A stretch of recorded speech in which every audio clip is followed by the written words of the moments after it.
Okay, so we are live here on the Rico and Declan podcast. This is my first live show, so just bear with me, folks. We're gonna just discuss about this whole controversy with Brendan Sorsby. So I posted this on my Instagram reel how he's going to go to rehab for gambling addiction. He has a problem, and it goes more than just he betted on games while he was at Indiana as a redshirt QB, freshman redshirt. He betted on Indiana while he was playing at Indiana. Now, he didn't bet on games that he was playing in per se, but still, nonetheless, I think that definitely goes against the NCAA rules and regulations. But it goes more deeper than that. Um, Apparently, while he was at Cincinnati, he was betting on Reds games, balls and strikes at baseball games, and he's made about 1,000 bets, or say, or even more, with a betting app. And I find it funny that ESPN was making a comment about this, or like doing a story when they have ESPN Bet and they promote gambling on their site all the time. It's ironic. Um, but I'm going to go off of the On Free report, which was written by the first time I'm doing a live show. This is crazy, but I just felt like going on here and talking about this. So Nick Costco, um, Humphrey's great. They have great material, and they know a lot about college basketball and college football. All right, so Joy McGuire, he's the head coach for Texas Tech. He released a statement. He said, "We love Brendan and support his decision to seek professional help. Taking this step requires courage, and our primary focus is on him as a person. Our program is behind Brendan as he prioritizes his health."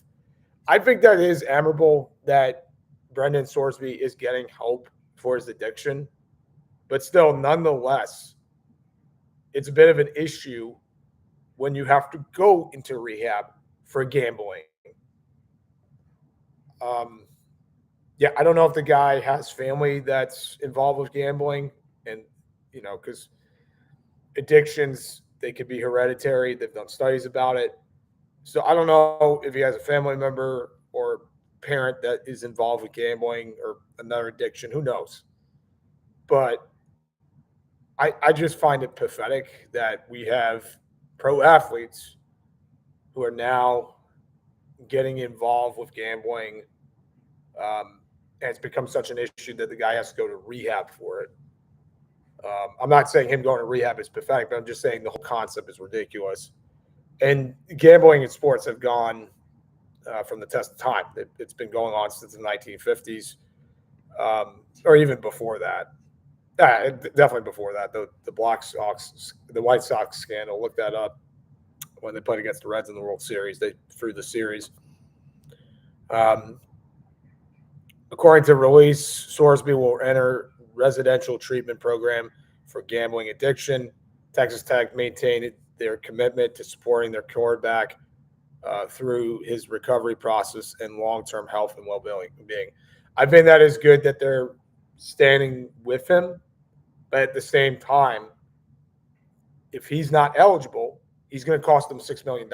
They paid $6 million for him to come over, and apparently, his legal team, they wanted a motion to drop the lawsuit that Cincinnati had on him for leaving or breaching his contract with Cincinnati. So he had a bunch of things go on today. He enters rehab for gambling, and then on top of it, his legal team is trying to drop a lawsuit that Cincinnati's put on his plate for breaching his contract with Cincinnati. So I don't think the guy's a good dude. Um, I'm going to say it right there. I mean, it just sounds like a mess. At Texas Tech, you're going to have to deal with this. Texas Tech's primary focus remains on fostering an environment where the student athletes feel empowered to prioritize their mental health and seek professional assistance. The statement read, "To protect the integrity of the recovery process, Texas Tech will have no further comment on Brendan's status or treatment progress at this time. We kindly ask the media and the public to respect the privacy of Brendan and his family." which they're supposed to do. That's a total PR move. I totally respect that. But if I'm Joey McGuire, if I'm the Texas Tech staff, I'm the Texas Tech players, I'm a bit disappointed right now. Yeah, I would not be happy if my QB was throwing this atom bomb, and if he's found guilty of these, claims that he was placing bets when he wasn't supposed to, he could lose all eligibility. There's reports saying he could be suspended for half of the season. There's reports saying he could be suspended for the full season. We don't know. But when you go into recovery or you go into a treatment facility for gambling, who knows how long that's going to last? It could be the whole season. It could be a couple of months. I'm assuming it's going to be a couple of months. We'll see.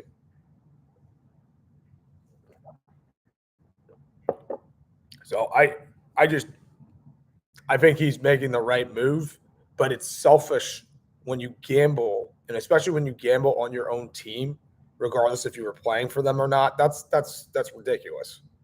If Pete Rose did that with the Cincinnati Reds, which he did while he was the manager, he gets banned from the Baseball Hall of Fame. Why don't we ban Brendan Sorsby from playing a whole season? It just doesn't make sense to me if they say, okay, here's a clap to the wrist. We're going to go and give you half of the season. You're going to be suspended for 6 games. No, I think the NCAA needs to take they need to take initiative here, and they need to set an example of Brendan Sorsby, because when you bet on your team, I don't care if you were sitting or not, that's disgraceful. And I don't care if he bet on Indiana to win. It's ridiculous. I don't think he should be eligible to play. And this is where the reports get a little bit like, yeah, this guy has a problem. Pete Nakos, he confirmed that Sorsby placed bets on Indiana while he was on the Hoosiers roster in 2022. And the NCAA guidelines from 3 years ago, they say student athletes to engage in activities to influence the outcome of their own games or knowingly provide information to individuals involved in sports betting activities will potentially face permanent loss of collegiate eligibility in all sports. And this would apply to student athletes who wager on their own games or other sports at their own schools. So, yeah, I think he should be the poster boy for the NCAA to say, you did something wrong, you did something completely wrong, and we're going to throw you under the bus. And I read some comments online. They were saying that maybe he threw games at Cincinnati because he started off 7-1. Cincinnati was 7-1. They were rolling, and then he starts to not play great. Is that a coincidence? Maybe it is, and maybe it isn't. But it kind of raises your eyebrows, and you kind of think to yourself, like, what is this guy doing? So that's the tip of the iceberg.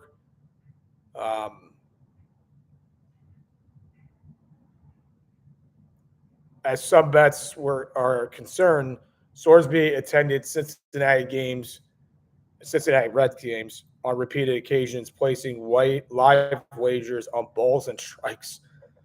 The bets range from anywhere from $2.50 to less than $1 per pitch.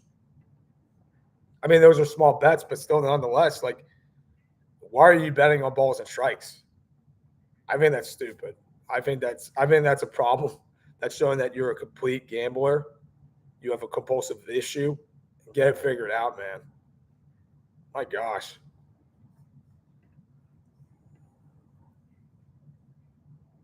And they said it's not drawing law enforcement attention, nor should it. It should not get law enforcement involved.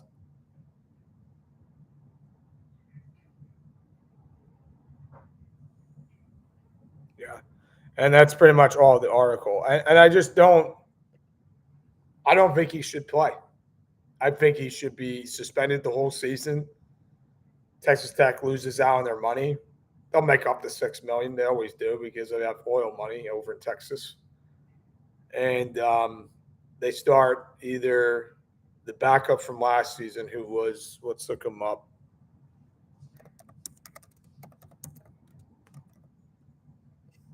Will Hammond.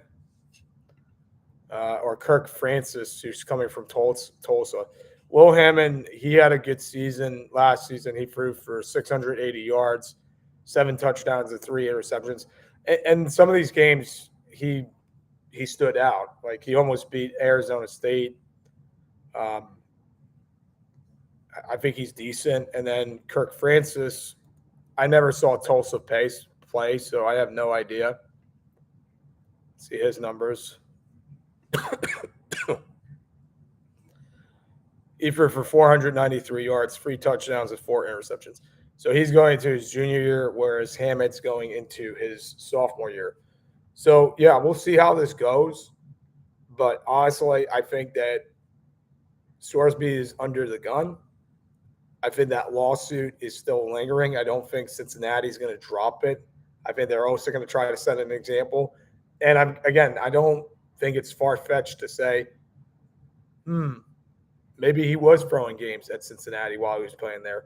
Guy starts off 7-1, and then his numbers start to slip after that 7-1 start. Because I will tell you this: when I saw them play against Iowa State, the guy was rolling, and then against BYU, he looked like a shell of himself. He didn't look like the same QB. So if he's betting on Indiana games when he was there, it wouldn't be far-fetched to say he was betting on games at Cincinnati while he was QB, and maybe he was throwing games deliberately to cover the spread. Again, there's going to be more about this in the upcoming days and months and weeks. So whenever we hear more news, I'll report about it. But again, I just wanted to go on this live stream to discuss about it. I usually don't do live streams, but I did think it was interesting. All right. Peace, guys.